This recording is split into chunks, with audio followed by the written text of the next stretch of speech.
Hello friends, আজকের ভিডিওতে তোমাদের সকলকে স্বাগত।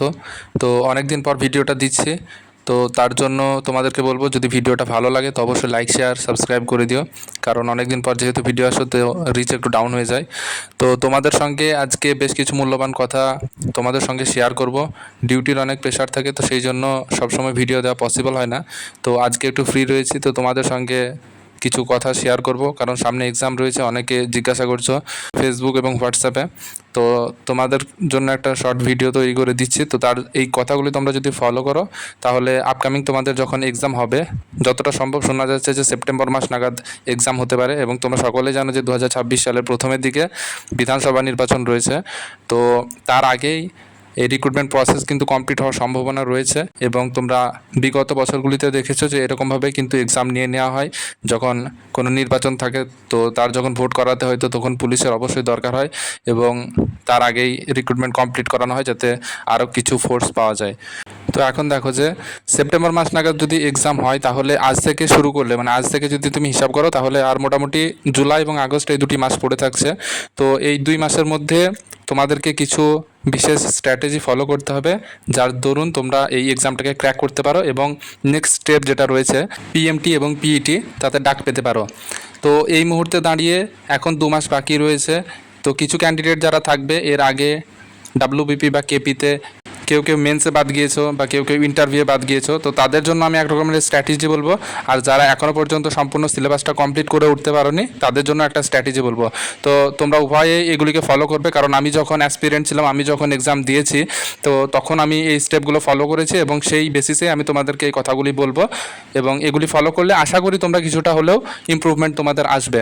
তো প্রথমে বলি, যে সমস্ত ক্যান্ডিডেটরা সিলেবাসটা পুরোপুরিভাবে কমপ্লিট করে ফেলেছো তাদের জন্য কিছু কথা বলি। যারা সিলেবাসটা কমপ্লিট করে ফেলেছো, মানে এর আগে 2-1বার পরীক্ষা হয়তো দিয়েছো, কেউ কেউ ব্যর্থ হয়েছো, আবার কেউ কেউ এরকম ফ্রেশার্স রয়েছে যারা প্রথমবার এই এক্সামটা দেবে কিন্তু তাদের সিলেবাস কমপ্লিট রয়েছে। তো সেই সমস্ত ক্যান্ডিডেটদের জন্য বলবো, তোমরা এই 2 মাস সময় পাচ্ছ, তো এই 2 মাসে তোমরা চেষ্টা করো যেগুলি তোমরা এর আগে পড়ে এসেছো, মানে জিকে জিএস বা ম্যাথ বা রিজনিংয়ের পেপারগুলো। আর যারা ডাব্লিউবিপিটা দেবে, তো ডাব্লিউবিপিতে যেহেতু ইংলিশটাও থাকছে, তো ইংলিশটা তোমরা, মানে যারা ডাব্লিউবিপির জন্য স্পেশালি প্রিপারেশন হচ্ছে তারা ইংলিশটাও আর কি টোটালটা, মানে টোটাল সিলেবাস যেটা তোমরা পড়ে এসেছো এর আগে, তো সমস্ত জিনিস সেগুলোকে তোমরা বেশি বেশি করে রিভিশন দেওয়ার চেষ্টা করো। এবং সঙ্গে সঙ্গে তোমরা চেষ্টা করো যে একদিন অন্তর অন্তর একটা করে মক টেস্ট দেওয়ার, মানে আজকে হয়তো তুমি একটা মক টেস্ট দিলে, কালকে হয়তো তুমি দিলে না, এবং তারপরের দিন আবার একটা মক টেস্ট দিলে, এরকমভাবে একদিন অন্তর অন্তর এই মক টেস্টগুলি দাও। এবং এই মক টেস্টগুলি দেওয়ার ক্ষেত্রে তোমরা চেষ্টা করো যে অফলাইনেও দাও, প্লাস অনলাইনে যদি টেক্সট বুক থেকে দিতে পারো বা বিভিন্ন চ্যানেল যেগুলি রয়েছে ইউটিউবে এবং টেলিগ্রামে, তো সেই সমস্ত চ্যানেলগুলি থেকে যদি তোমরা মক টেস্ট অ্যাটেন্ড করতে পারো অনলাইনে, তো সেগুলি তোমরা দাও। এবং টেক্সট বুক তো রয়েছে, খুব একটা ভালো প্ল্যাটফর্ম অনলাইনে দেওয়ার ক্ষেত্রে, তো এখান থেকেও তোমরা দিতে পারো, অথবা কোনো প্র্যাকটিস সেটের বই কিনে সেগুলি তোমরা সলভ করতে পারো। এরপর বলি আমি কিভাবে এই মক টেস্টগুলি দিতাম। তো আমার যখন প্রিপারেশন পুরোপুরিভাবে কমপ্লিট হয়ে গেছিলো, আর আমি এর আগেও তোমাদেরকে ভিডিওতে শেয়ার করেছি যে আমি ডাব্লিউবিপি কনস্টেবলের 2020 সালের যে এক্সাম, ওটা প্রিলিমস মেন্স সবই ক্লিয়ার করেছিলাম। তো আমি যখন কলকাতা পুলিশের জন্য প্রিপারেশন নিই, তো তখন আমার সিলেবাস আগে থেকে কমপ্লিট ছিল। তো আমি চেষ্টা করতাম বেশি বেশি করে মক টেস্ট দেওয়ার, এবং সিলেবাস যেটা আমার কমপ্লিট করা রয়েছে তো সেটাকে আমি বারবার রিভিশন দিতাম। আর মক টেস্ট দেওয়ার ক্ষেত্রে আমি অনলাইন এবং অফলাইন দুটো থেকেই দিতাম। মানে অনলাইনে যদি আমি দিতাম তো সেক্ষেত্রে টেক্সট বুক ছিল, তো টেক্সট বুক থেকে আমি অনলাইন মক টেস্টগুলো অ্যাটেন্ড করতাম। আর কিছু ইউটিউব চ্যানেল ছিল, তো এই ইউটিউব চ্যানেল তাদের আবার যেগুলো টেলিগ্রাম চ্যানেল রয়েছে, তো সেখানে তারা উইকলি একটা করে দেখবে যে দেয়, যেমন সিআরপি একাডেমি দিয়ে থাকে, আবার ওয়ে অফ সলিউশন, তারাও কিন্তু এই মক টেস্টগুলি অনলাইনে অ্যাটেন্ড করায়। তো তাদের টেলিগ্রাম চ্যানেল থেকে তোমরা এগুলো অ্যাটেন্ড করতে পারো, উইকলি যে মক টেস্টগুলো হয়।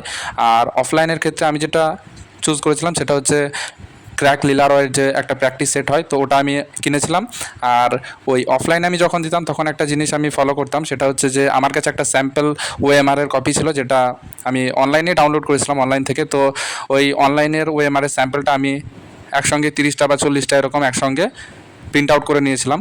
তো লিলারয়ের প্র্যাকটিস সেটটা আমি যখন দিতাম তো তখন ওএমআর ফিল আপ করতাম, কারণ যেহেতু আমাদের যখন এক্সাম হয় প্রিলিমস বলো বা মেন্স বলো, তো সেটা ওএমআর ফিল আপ করতে হয়। তো ওই ওএমআর ফিল আপ করাতেও কিছুটা টাইম নষ্ট হয়। তো অফলাইনে যখন দেবে তো তখন তোমরা চেষ্টা করবে ওই রকম একটা ওএমআরের স্যাম্পল কোথাও থেকে ডাউনলোড করে নিতে পারো, দিয়ে সেটাকে প্রিন্ট আউট করে নিজেদের কাছে অনেকগুলো পেজ রেখে দেবে এবং যখন অফলাইন দেবে তো তখন ওএমআর ফিল আপ করার চেষ্টা করবে।